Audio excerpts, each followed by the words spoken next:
Salut, c'est Olivier Cachin et bienvenue sur le Rewind saison 5, une saison 5 qui démarre en force puisque nous avons un invité qui est un non-homonyme qui n'est pas de ma famille. On a eu l'occasion de se croiser plusieurs fois dans notre carrière professionnellement parlant. C'est Benoît Cachin. Salut Benoît. Salut, bonne année. Eh ben voilà, bonne année à tous les spectateurs du Rewind et j'en profite pour dire que l'artiste dont on va parler et qui n'est pas n'importe qui, c'est Mylène Farmer, dont le livre de Benoît vient de sortir 1984-2024.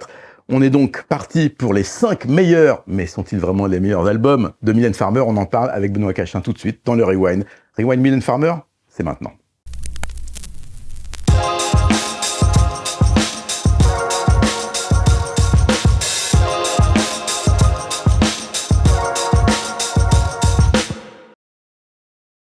Alors Benoît, moi j'avais pensé commencer par Cendre de Lune, qui est le premier album qui la révèle vraiment au grand public, après quelques singles et quelques succès, mais finalement on a décidé de commencer par Ainsi soit je, en 88.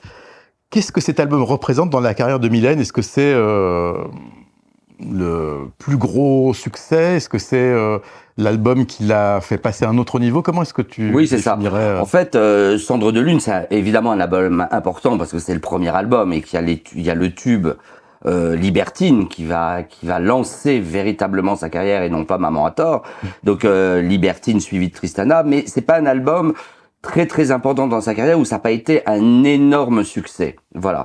Alors que en 88 sort Ainsi soit je qui va asseoir vraiment sa carrière et l'univers Mylène Farmer.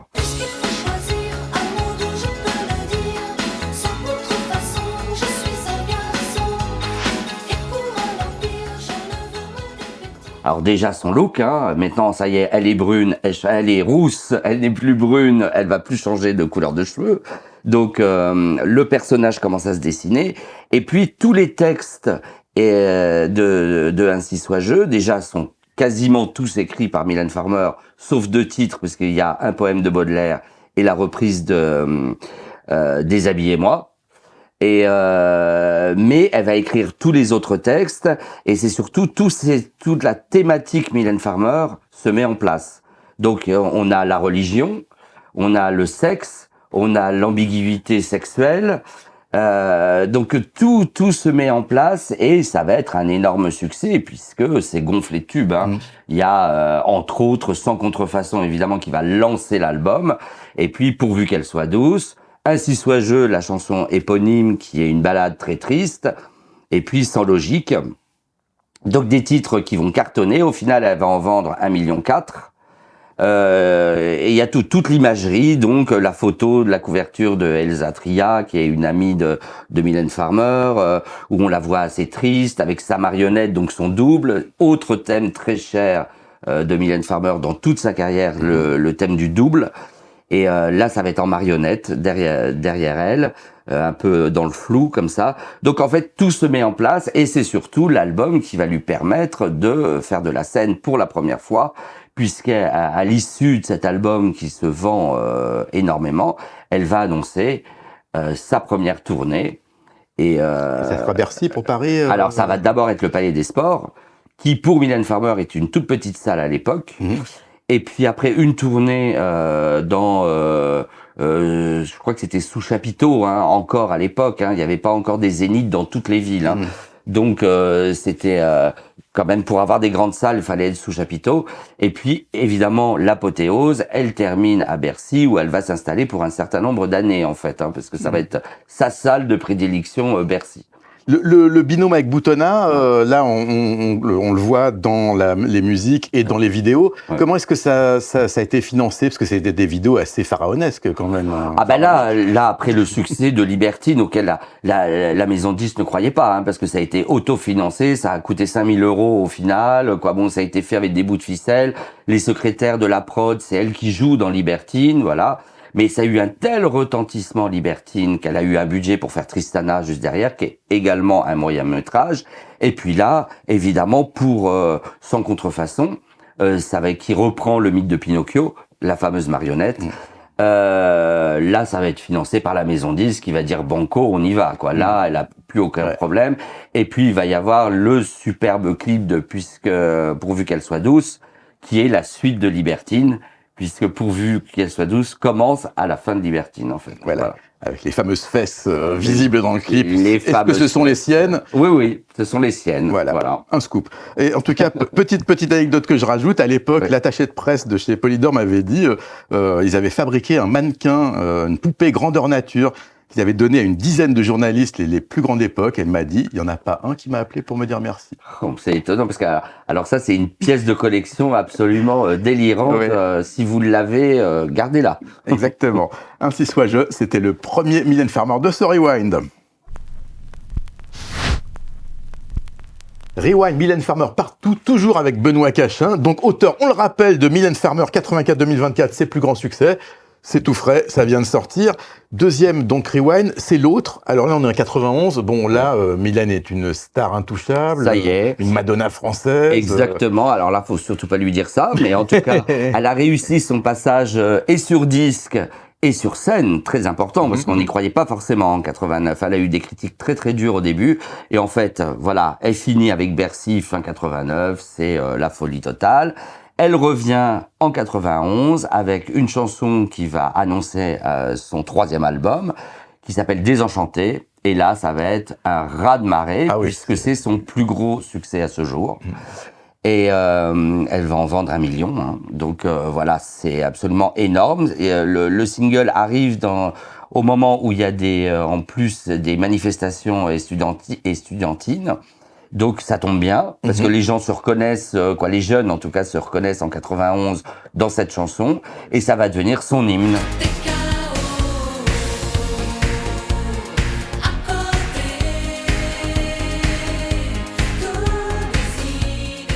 C'est marrant d'ailleurs parce qu'au même moment, tu as deux chansons qui représentent l'époque, mais pour deux parties peut-être différentes de la France. Tu as Désenchanté pour Mylène Farmer et tu as Le Monde de demain pour NTM, dans un autre domaine, mais qui tous les deux ont un côté, je dirais pas prophétique, mais en tout cas qui colle à l'actualité. Oui, ça collait parfaitement à l'actualité.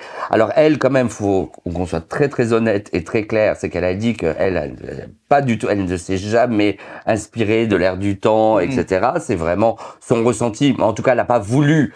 Les manifestations estudiantines sont arrivées, la chanson était déjà écrite, hein, donc voilà. Mais donc elle veut surtout pas en faire un hymne politique, voilà, c'est ça. Et mais en tout cas, quoi qu'il en soit, ça sera un gros succès. Et du coup, ça va porter cet album, ce troisième album qui s'appelle L'Autre.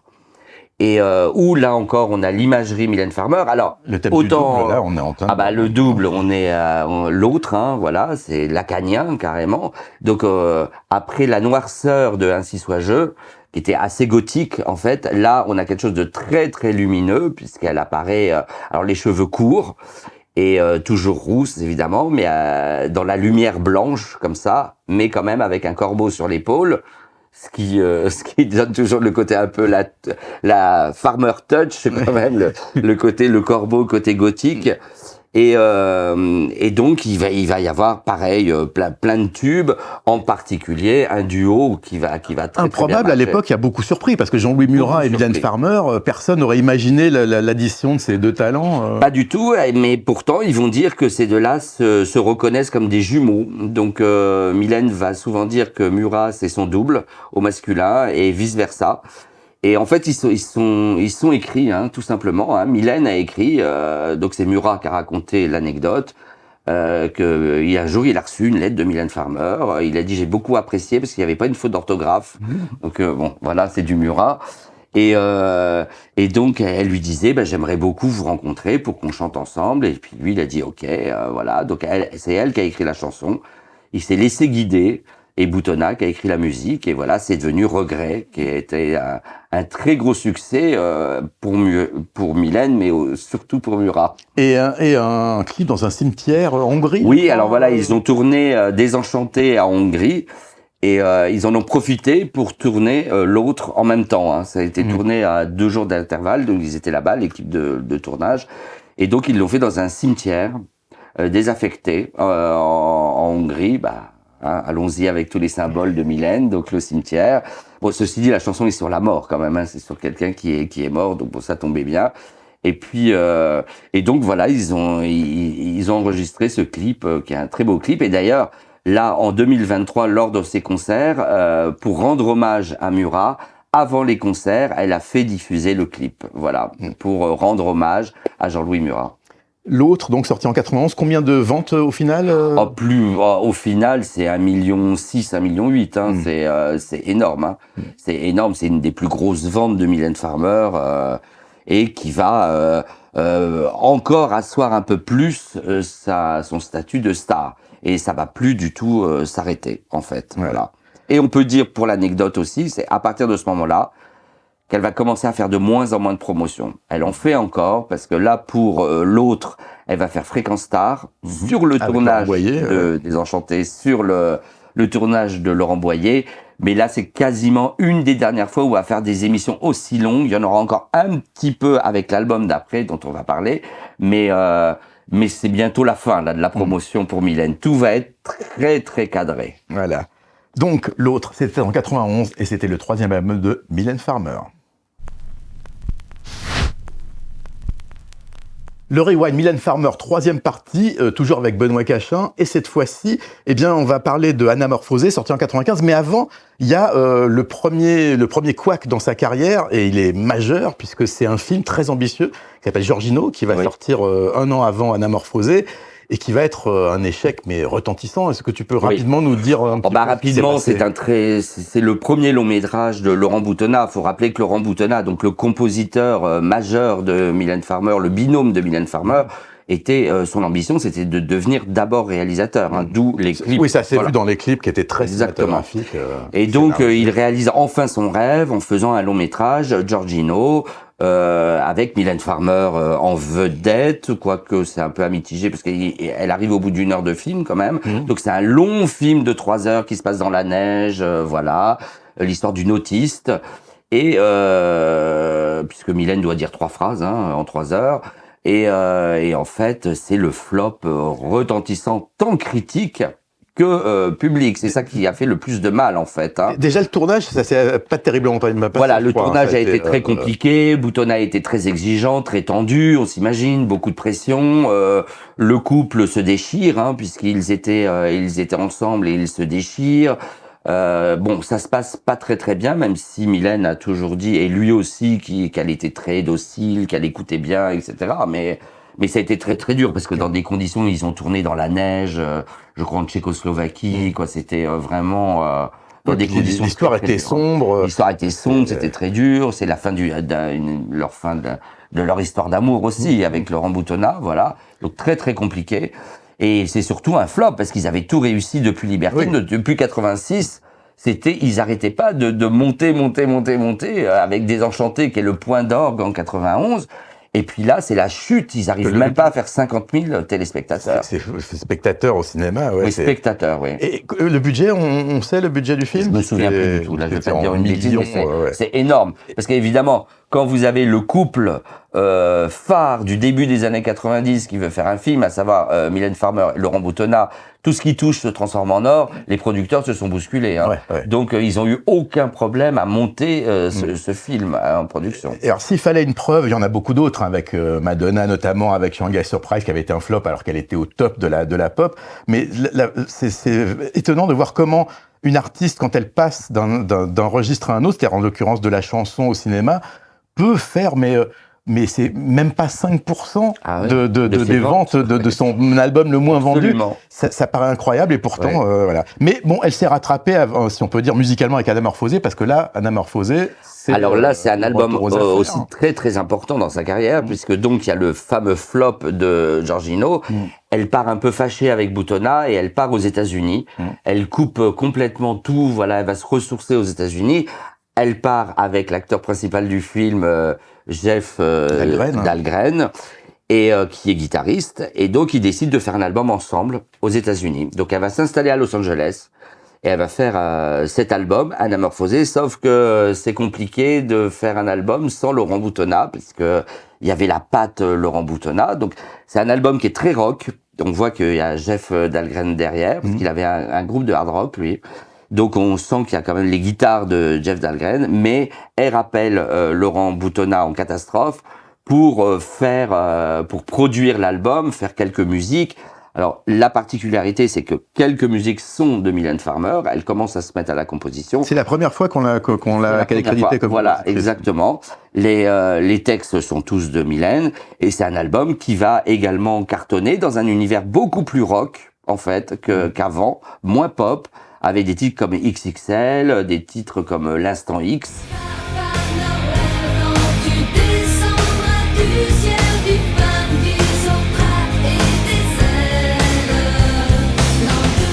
Voilà, qui vont cartonner et qui vont asseoir toujours la réinstaller sur son trône, réinstaller sur le trône de Mylène Farmer et qui va lui permettre de faire une nouvelle tournée, sa deuxième tournée en 1996, qui va être une tournée très lumineuse à l'inverse de la première, qui était très gothique.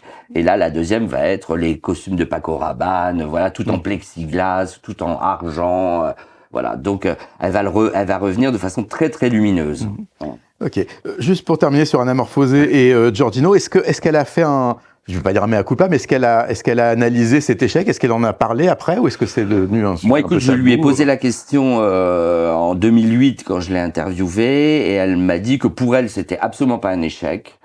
Que si nous on le voyait comme un échec, c'était notre problème, mais pour elle, elle est très fière de ce film et que ça n'ait pas marché, ce n'est pas grave. Mais enfin bon, il était passé plus de presque 15 ans, donc ça avait été digéré.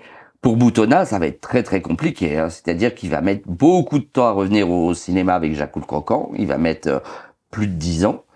Et ça reste pour lui un échec cuisant, quoi. C'est vraiment, pour lui, c'était le film de sa vie, en fait. Hein. Oui. Voilà, en tout cas, Anamorphosé aura marqué le retour aux affaires de Miss Mylène. Le Rewind Mylène Farmer, partie 4. Alors, on est 20 ans après, Si soit je. Point de suture, un album de rupture, un album... alors, il y a peut-être moins de tubes, mais est-ce que c'est un album important, malgré tout Alors oui, c'est un album important, parce que Mylène a annoncé, dans la foulée de Point de suture en 2008, elle annonce ses premières stades de France, quoi, ça, la tournée des stades, avec, au final, 2 stades de France. Donc, il faut absolument un album avec du up-tempo, il faut que ça pulse, quoi. C'est pour mettre l'ambiance dans un stade, il faut quand même du up-tempo.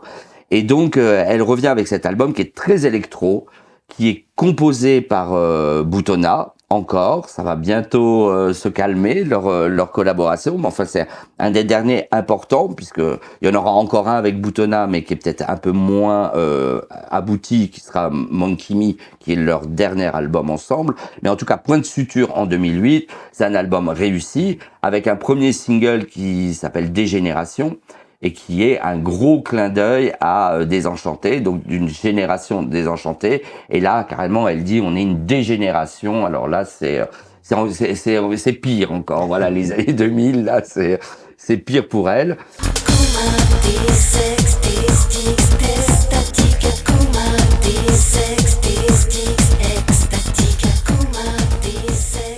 Et donc c'est un album quand même qui va fonctionner, hein. Il y a toujours les thématiques Mylène Farmer avec le sexe, sexe tonique, voilà, elle fait une chanson sur les godemichés, voilà, carrément, hein, voilà. Et il y a toujours la thématique de la mort, de l'amour, voilà, tout fonctionne, mais sur un mode up-tempo. Il y a juste 2 simples ballades, très farmériennes, sur l'album. Tout le reste, c'est très électro, voilà. Et le fait qu'elle n'apparaisse pas en couverture, alors En fait, c'est encore sa poupée, hein, c'est une poupée. La photo est d'un artiste japonais qu'elle a été chercher. J'ai même oublié son nom, désolé. Et donc c'est encore façon Mylène Farmer, c'est elle, Point de suture. Alors elle m'a expliqué, parce que j'ai eu la chance de l'interviewer pour cet album, que Point de suture c'était à prendre évidemment dans les 2 sens. Donc point de suture, la réparation, mais aussi il n'y a point de suture, il n'y a pas de suture, donc on ne peut jamais guérir. Donc en gros, elle m'a dit, c'est à vous de choisir, hein. Soit si j'ai réussi à guérir mes blessures, soit il n'y aura pas de suture, voilà. Et l'artiste japonais, donc, pour cette photo, qui est très particulière, parce que c'est des instruments chirurgicaux, etc. Donc, illustre ça, ce point de suture, avec une marionnette, une petite poupée de Mylène Farmer avec des cicatrices. C'est pas la poupée vaudou, mais c'est la poupée quasiment manga hardcore. Les ventes, elles sont toujours stratosphériques, ça baisse un petit peu. Pour l'époque, pour 2008 toujours, hein, parce qu'elle va toujours aller vers les 500 000. Alors après, si on compare aux années 80-90, on pleure, surtout les maisons de disques. Mais en 2008, Mylène est toujours une très grosse vendeuse de disques. Elle atteint les 500 000 sans aucun problème. Hein. C'est voilà. Et puis c'est surtout, elle va remplir cette tournée de stade grâce à cet album. Et elle va remplir ses 2 premiers stades de France. Mais ce n'est pas fini. Voilà, ça n'est pas fini et ça continue encore et encore, comme dirait l'autre. 500 000, rappelons quand même que c'est une époque où quand on disait 500 000 ventes, c'était pas des streams, c'était des disques vendus dans les magasins, en vrai, en physique. C'est pas tout à fait fini pour Mylène. On continue avec la 5e et dernière partie. Le Rewind, 5e partie avec mon ami journaliste éponyme Benoît Cachin, toujours là, spécialiste de Mylène Farmer, et qui, je vous le rappelle, on l'a déjà dit, mais on ne le redira jamais assez, vient de sortir les 40 ans de carrière en single de Mylène Farmer, c'est chez Grune d'édition. On termine avec L'Emprise 2022, donc son plus récent album. Est-ce que, là on a changé d'air, on est au streaming, est-ce que c'est difficile pour Mylène de s'adapter à cette nouvelle façon de consommer la musique, comme on dit, comme tant d'autres artistes? Oui et non, disons, elle a la chance d'avoir un vivier, on va dire, de fans collectionneurs, donc du coup les supports physiques se vendent encore beaucoup pour Mylène Farmer. Parce qu'il y a des collectionneurs, tout simplement. Donc, et que la maison de disques a bien compris qu'il fallait sortir le vinyle en rouge, en vert, en bleu, en marbré, en petit, en grand, et qui s'ouvre, qui se referme, etc. Donc, ils en profitent un max. Donc, du coup, ça se vend. Et puis en streaming aussi, hein. En streaming, voilà. Après, elle subit la crise du disque comme tout le monde. Hein. Oui. Donc oui, on va parler de ventes à 300 000, voilà. Ce qui pour Mylène est très peu, mais dans l'industrie du disque, ça reste, oui, elle est quand même dans le énorme. top 5. C'est-à-dire les premières semaines, elle vend jusqu'à 30 000 disques physiques par semaine, ce qui est beaucoup, hein, maintenant. Oui. Pour une industrie qui est devenue un petit commerce, effectivement, exactement, c'est beaucoup. Pas mal, ouais. Donc c'est un album, c'est le dernier en date, qui est sans Laurent Boutonnat. Hein. La rupture est définitive, là. Je ne sais pas si elle est définitive. Eux ne le dirent. Mylène de toute façon ne dira jamais rien, ne dira jamais que quelque chose est définitif. Hein.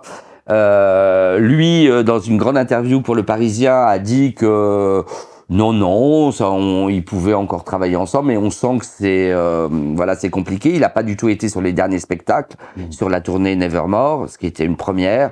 Et puis là, cet album s'est vraiment fait sans lui. Elle a été appelée quand même un jeune producteur, hein, Woodkid, donc c'est bien parce qu'elle qui est vraiment dans l'avant-garde. Exactement, elle avait appelé Feder avant, maintenant elle appelle Woodkid, donc c'est vraiment quelqu'un qui est à l'écoute et qui est sensible à la jeunesse, on va dire. Et puis là, elle a encore réappelé Archive, comme elle l'avait fait pour Bleu Noir. Et puis Moby, son copain Moby, qui lui écrit toujours qui lui a fait le dernier single en date qui s'appelle Rallumer les étoiles. Rallumer les étoiles, rallumer les étoiles, compter les heures, même et puis Aaron, qui est le groupe Aaron, là, les 2 garçons, qui avait fait U-Turn Lily, je crois, la chanson de Ne t'en fais pas, je vais bien. Et donc ils chantent en duo ensemble. D'ailleurs, ils chantent même sur scène en duo parce qu'ils ont suivi la tournée qui a été annulée à Paris. Oui, j'allais dire oui, ça. On a tous en tête ces images des fans désemparés avec les policiers qui passent autour dans le concert. On était désemparés, on était désenchantés. Là c'était. Et donc tu devais y aller, bien sûr, mais moi j'ai appris, j'étais dépité. Je croyais que c'était une blague de mes potes. Hein. Au début, j'ai reçu plein de textos et j'ai dit ils sont vraiment idiots de me faire ça à quelques heures du spectacle. Et puis pas du tout. Ils étaient vraiment dans l'empathie. Et donc on y va 27, 28 septembre et elle a rajouté une 3e date, le 1er octobre, ce qui va faire, elle va rentrer dans le club très fermé des artistes qui ont fait 3 stades de France consécutifs, comme Johnny, Coldplay. Mais n'insultons pas l'avenir, un 4e est toujours possible, puisque tout est possible, pour l'instant, le 3e n'est pas encore tout à fait rempli. Il faut préciser que À ce jour, aucun communiqué, aucune publicité, aucune interview n'a annoncé ces concerts-là. Exactement. Il y a Donc, juste Thierry Suc, son manager, voilà. qui a dit on rajoute une date, mais voilà, ça s'est arrêté là sur RTL. Et vraiment, c'est un superbe spectacle. Donc, où elle chante beaucoup cet album-là, mais elle fait une espèce de best-of. Oui. Donc, comme c'est ses 40 ans de carrière, hein, puisque Maman a tort, 1984. Elle ne le chante plus, j'imagine, quand même. Alors, elle l'a déjà rechanté il n'y a pas si longtemps, voilà, avec beaucoup d'humour, avec un clin d'œil. Elle fait chanter le public, quoi. Là, c'est une chanson un peu gag, maintenant, pour elle. Et là, elle l'a pas chanté. Dans le dernier, je dévoile, voilà. Elle chante des chansons très rares, des succès qu'elle n'avait quasiment pas chanté. Donc on va pas dire quoi pour ceux qui n'ont pas vu le spectacle, parce qu'il n'est pas sorti en DVD, il va sortir après. Tout a été repoussé évidemment. Et mais c'est une espèce de best-of puisque elle fait un tour complet de ses 40 ans de carrière. Et elle, évidemment, il y a une jolie place laissée à L'Emprise, qui est un très bon album, un peu électro, mais qui reste quand même dans l'univers de Mylène, hein, toujours. Voilà, il y a toujours un peu de gothique, un peu, voilà, mais avec la production de Woodkid, donc il y a son jeune quand même. C'est bien.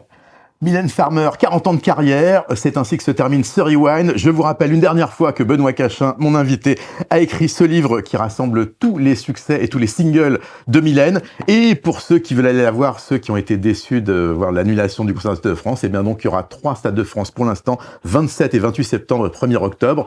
D'ici là, portez-vous bien, abonnez-vous, likez, dites-nous s'il y a un album de Mylène que vous auriez aimé voir dans ce top 5, et on se retrouve très vite pour un nouveau Rewind. D'ici là, à plus.